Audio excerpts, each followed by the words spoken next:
السلام علیکم ناظرین، کلندر کی اگلی ایپیسوڈ میں ہم دیکھیں گے کہ تبریز کا سسر اسے ڈانٹ رہا ہوتا ہے کسی بزنس میں لاس کی وجہ سے، جس پر سنبل کہتی ہے کہ اس کی توجہ تو ساری گھر پر ہے، بزنس میں تو نہیں ہے۔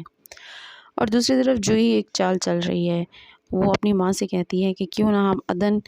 کا پتہ ہی گھر سے صاف کر دیں اور اس پر شفق کے لیے بھی اچھا ہو جائے گا اور وہی ہو جائے گا جو وہ چاہتی ہے۔ تو اس کی ماں کہتی ہے وہ کیا؟ تو کہتی ہے کیوں نہ ہم عدن کو طلاق دلا دیں، اور شفق بھی تو یہی چاہتی ہے، اس طرح ہم شفق کو بھی دبا کے رکھیں گے اور تبریز کو بھڑکائیں گے کہ وہ حالات ایسے پیدا کریں گے کہ وہ اسے طلاق دے دے گا، اور وہ دونوں پھر لاہور کے لیے تیار ہو جاتی ہیں اور لاہور روانہ ہو جاتی ہیں، جس پہ وہ تبریز کو فون کرتی ہیں کہ اب اپنے گھر کے دروازے کھولو اور ہم لاہور پہنچنے والے ہیں،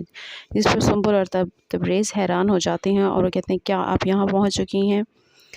جب شفق عدن پر اور عرفی پر کے کردار پر الزام لگاتی ہے تو اس پر عرفی غصہ ہو جاتا ہے اور شفق کو تھپڑ دے مارتا ہے اور کہتا ہے کہ عدن اور میں ہم دونوں کے دل صاف ہیں، لیکن تم نے یہ بہت گھٹیا بات کی ہے، اس لیے تم یہاں سے جا سکتی ہو، اور اسے وہ گھر سے جانے کے لیے کہہ دیتا ہے۔